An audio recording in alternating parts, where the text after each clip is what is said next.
My grandma taught me how to crochet when I was about 5 years old, which means I've been crocheting for about 37 years and I've seen a lot of trends come and go throughout the decades. I just wanted to react to some of the crochet trends in 2024. I haven't really been knitting much this year, and so I'm a little bit out of touch with some of the knitting trends. Maybe I need to look at some of those just because then I would have super fresh eyes. So if you have some knitting trends that you would like to put in the comments for me to react to, let me know and I'm happy to do so. Because sometimes, like, when you've been away for something for a while, you're like, why are people doing this? Or why didn't I think to do this? If you're wondering, today I am working on the basic V-neck sweater from Hearthook Home. It is free on her blog. I'm at the point where I've internalized the stitch pattern, and so hopefully, you know, I don't make too many mistakes, but it could happen as I'm talking. I first saw this type of video from Faded Wildflower Crochet, who saw this from Moonbay Crochet. And so I'll make sure I make a playlist down below. If you also have your very own video reacting to trends from this year, last year, recent trends, let me know, and I will also add that to the playlist and, you know, get everybody some love because it's just fun to do that. So I'm going to talk about some of the same things that they talked about and my opinion on them, whether it's the same or different. I'm not going to do all of them because you should go watch their videos. And I also have a few of my own. There is an unintentional thing that I just realized as I was setting up is there's this fancy, it's almost like a boppy, but it's called Volari or something pillow. And I don't think that's necessary because this is a throw pillow that keeps my elbows where they should be. I do want one for the other side. I just don't have one, and I guess I could make one. I just haven't gotten there yet. And usually I'm kind of leaned up against the couch the way I'm sitting anyway, so I really usually only need the one side. This is a little bit of an unusual position for me. Aside from that, one of the takes that I agree with from the Faded Wildflower Crochet was no-sew patterns. I do like some of the no-sew patterns just because sometimes simplifying something is cute on its own, but if you really want something like super detailed and intricate, you have to sew. I'm sorry, but it just doesn't look the same. It's not the same quality. When I do make plushies for sale, which I'm winding down on because I'm just not in that phase of life right now. I don't want to currently. I've made a mistake somewhere already. Was it on the road before? I didn't know. Well, I guess I can't talk and figure out the mistake that I made, so I'll just keep talking. I don't sell often, but when I do, I charge a premium because I do more detailed stuff, and my customers are absolutely, they have told me they are willing to pay a premium because of the amount of detail that I put into the work that I do sell. Now, obviously, if they wanted something a little bit simpler or whatever, that would change, and maybe I would happen to come across a no-sew pattern. I also think it's great for, say, gift giving. I do understand for markets why it's, you know, a little bit more preferred so that you can just keep going and keep going. I think they're cute for if you were doing multiple Christmas gifts for, say, your coworkers or something like that. I do think there is a time and a place for the no-sew patterns, but I also just don't think they're the same look necessarily. So it's really just a matter of what you feel like you want to do. And there's ones that I'm like, nah. And then there's other ones where I'm like, okay, I get that this is super simple, but also it's super adorable. And sometimes that's okay. I did disagree with her on two other opinions. One is the cheeky animals. Now, personally, I'm not going to make them. That's not my style, but I get the humor and the whimsy of putting, like, especially Morgan from LA Crochet, where she's got, it's almost like that little backpack on the turtle. And then, like, if you take it off, then you see like that little cheeky butt on the turtle. I don't know why it's silly. I wouldn't do it, but I really enjoy seeing when she makes cheeky animals, and it's just, that's all. So I can appreciate something even if it's not for me. The next one was loaf cats, which her actually her tone was more animals that get super popular or designs that get super popular that flood your Instagram. I don't think I'm ever going to get sick of loaf cats, especially if you're making them to match a cat that you know or for a customer. I don't know why I think that's so fun, but it just is. Now, the one I totally don't get is axolotls. I don't know why, and obviously, like, they're selling, so if you're in this for money and making money at markets, then make the axolotls. That's a no-brainer. So I just don't get them. So I'm certainly not going to make any of them. The next animal in that tone is going to be the different sea turtles, and I'm never going to make one. They are fun. Obviously, like, I think the creator most known for their different sea turtles is Crochet by Jenna, And like, I absolutely love watching her make them. It's just not something that I'm personally interested in making. It's super popular. They're all over the place. It's just not for me, but I can have fun looking at yours. The hexi cardigans are hexagon cardigans, which is basically like a 6-sided granny square, or basically hexagon granny. And the way that you seam them up, and then you make another side, and then you seam that up, and then you put them together, and it makes a cardigan. Well, I actually have one in my whips in timeout right now because I got stuck on a part. And so I guess that tells you that I actually kind of like those. I hope that one doesn't really go away. I feel like when it comes to cardigans, something like a granny style, I think lends itself well so that you don't get super over hot, but it still provides a lot of warmth. And you can have so much fun with it, so many different colors and variations and everything like that.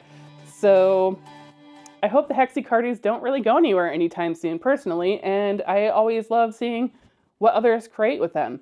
I just have to figure out how to fix where I'm at. While we're talking about granny square inspired stuff, there are a lot of pieces of clothing I don't love in granny square, or in particular open weave style. And I think it's just because then I have to think about, then I need a camisole or a tank top or something else underneath of it. And I don't know, I don't like that extra step for me personally. I don't even necessarily think it looks bad. I just don't like that extra thought of an outfit to make sure that I feel like I'm covered. And it's not even a size thing, because even at my thinnest, that is just not something I would wear personally, is anything kind of open weave. If you're comfortable with it, Amazing-ish Grace, a lot of her stuff is very open weave and very, like, it looks fantastic on her. And I'm not knocking anyone if that is a style that you love and enjoy. It's just not me personally. It's not a comfort zone that I have, and I'm at a point in my life where I don't need to push those comfort zones or feel uncomfortable all day, but you know, keep making it because I'll still watch it. Another pattern that has blown up like crazy this year was the 6-day star Afghan. And I'd done something a little bit similar, but I wanted one that was more rounded and more points to the star. So that's really the only reason I didn't make it yet. We'll see. I don't know. I could still make one in the future. Again, it's another thing where I love seeing the difference in the textures of the repeats and how people use color and textures in the yarns for those textures. And I really think it's so fun watching what everybody comes up with and creates with that 6-day star blanket. I do sort of want to try one on my own just to see if someone who works a traditional job could actually finish it in a 6-day time frame, because I don't know what the baseline or how many hours per day that this person thinks that you could make this and still have it done in 6 days. And I think that was for the child size. I don't know. I'll have to double check that if I ever get around to that. I did borrow 2 opinions from Moon Bay Crochet. One is on Bernat Blanket, which she dislikes, and I think there are a lot of things that I wouldn't like it for. I also think I'd never had an issue with it hurting my hands, but I also think maybe, because I've heard this a lot, the way that Bernat Blanket is and the amount of leeway you have on your hook size for Bernat Blanket to also be able to stuff it as a plushie and not see any stuffing through, I think that's getting missed a lot. And I've used like maybe only one size down before on hook of the ball band size, because usually when you make a plushie, you go down several sizes to make sure it's nice and tight and you're not going to see any of the stuffing poking through. But on the Bernat Blanket, that is way more forgiving, and I don't think you have to kill your hands and wrists. And this is coming from someone who has had multiple surgeries on their hand and wrist. Just give it a shot to see if crocheting that a little bit looser helps a little bit, but I also kind of understand if she's feeling like, well, you lose a lot of detail. I don't think she came out and said that.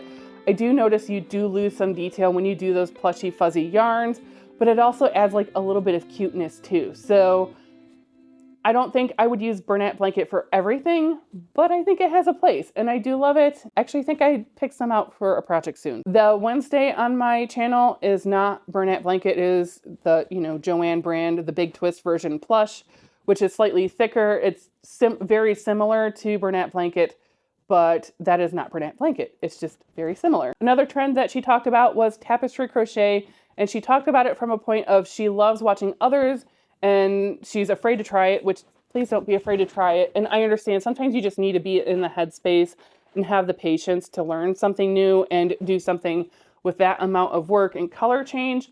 I totally get it. But I do hope she tries it. The only reason I really haven't is I just haven't seen a tapestry crochet pattern jump out at me and just scream like, I need to make that.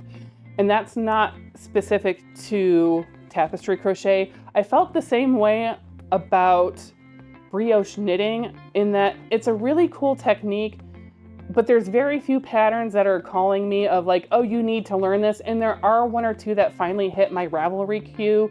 And so eventually I will get there and I will push myself to learn brioche knitting, not crochet. I almost said brioche crochet. I wonder if that's a thing. I don't know. Because, you know, I've been doing this 37 years, but I don't know everything there is to know about crochet. And I learn new stuff all the time. But all that to say is I didn't feel like I needed to learn brioche knitting for the sake of learning it. I just had to wait until there was a pattern that was like, oh yeah, I actually totally want to make that. So I'll get to it someday.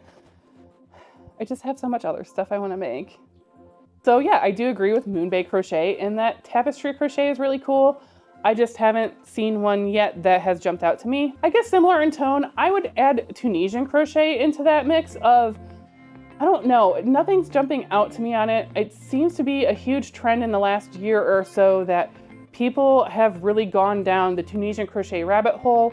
Even in my local knitting group, there are a few that have really gone down Tunisian crochet. And again, it's not that I don't appreciate it. It's just there hasn't been anything that has been like, I need to make that.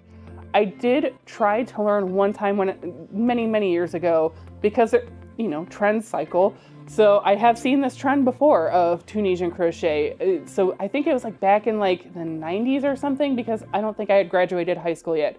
I tried it and I just felt like it was just, I don't know. And it's not the look, it just felt very slow. I was gonna say clumsy and cumbersome, but I don't really feel that way because like eventually you will get better at it. I just felt like this is so slow. But I also feel that way about certain other types of like knitting, like a linen stitch. I love the look of it, love it. But oh my gosh, I have to really want the end product because it's just very slow going. If you've done it, you know what I'm talking about. And so that's just how I felt about Tunisian crochet. And I mean, granted, that's an old perception, but I still haven't seen a project or a pattern that's jumped out to me that's screamed, I have to make this. And frankly, I haven't sought any of them out because I have so many things I want to make. And then new stuff comes up every single day. So yeah, in 2024, what I have noticed is everyone needs to be a designer. Why? Why? I think there is validity in learning how to, like, if you decide to freehand something, I think it's valid to go through the process of jotting down exactly what you did. And even if you do chicken scratch terrible notes to yourself, even just going through that will help you appreciate a little bit of what a pattern designer goes in through when they're writing stuff and when testers go through and try to help that out because we're all human. Even if you have 8 people pattern testing, something could still get missed. I think that will help give designers a little bit of grace. If you have a little bit of understanding of like, there's a lot that goes into writing a pattern. I do have a knit pattern somewhere on Ravelry. I actually want to recreate it to see, I never had it pattern tested or anything, so it's like free and I just typed it up and even that was like a whole process. And so I want to try it again because I haven't made it in so long just to see if it still makes sense. It doesn't mean I need to sell or, you know, design. I just don't feel pressure to design. If you don't want to design, don't design. I'm perfectly happy being a consumer of patterns, and I was gonna save this for a hot takes video, but free patterns are great. It used to be that free patterns were an occasional thing from a designer as a way to appreciate people who purchase their patterns or get new people exposed to your patterns to see how you write your patterns. It just wasn't like now where it's like you could go to Instagram and find a bunch of just stuff out there. So I guess that said, it's cool. Obviously, we all love free stuff, especially in this kind of crazy inflation that we're experiencing. But I also think that it's okay to support designers and pay for patterns. Like, I don't know why that's such an unfortunate thing.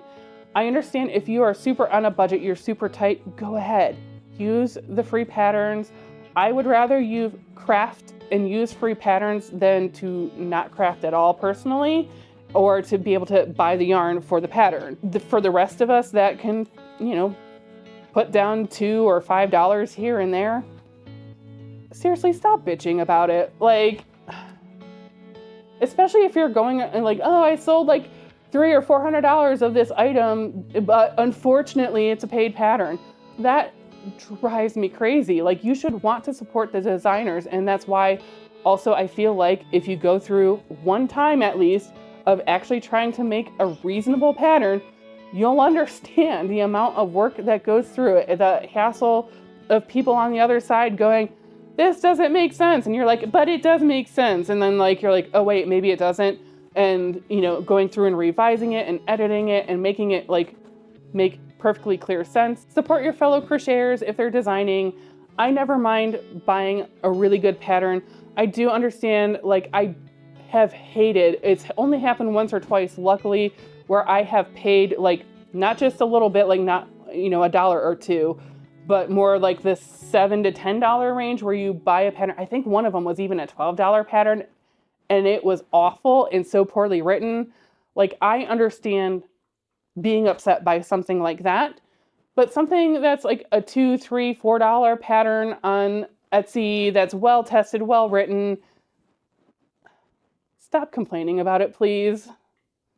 It's not unfortunate. We're all just trying to make it here. There's a lot of work that goes into it. Just be supportive. That's all. If you can swing it. If you can swing it, I get it. So I feel like I've been all over the place of positive and negative, and I mean, take all of these with a grain of salt. They're just my opinions. You don't have to agree. If you disagree with anything or if I missed anything, feel free to throw that also in the comments. I did want to start ending my videos on a more positive note because I think we need more positivity in the world. So I'm going to try to find good Samaritan types of stories. And one that hit my radar was actually not too far from me here in Ohio. Well, I mean, it's not around the corner. And it was a gentleman who puts up all of these fun skeleton Halloween displays. I think he does it year round, if I'm not mistaken. And he was actually getting a lot of criticisms. Like, they were going to the extent that this person, he was getting hate mail over it, which is a whole other level of like, do you really have nothing better to do than to write letters to this guy who's just having fun with pretend skeletons in his yard? He found out that a local woman was diagnosed with cancer, and it was something, I forget what stage cancer or what type of cancer it is. The story will also be linked in the description box below. She had been battling cancer and was passing by his house throughout all of these treatments, and she always really looked forward to it just because, like, I don't know, you know, it's whimsical. Like, the stuff he was doing was very whimsical, in my opinion. I think she wrote a letter and explained everything that's going on and how she was coming up on her last treatment, and she was actually going to kind of miss looking at these displays on her way to her last chemotherapy. He read her letter, and you know, and this is amongst all these other hateful letters, and so this really touched him.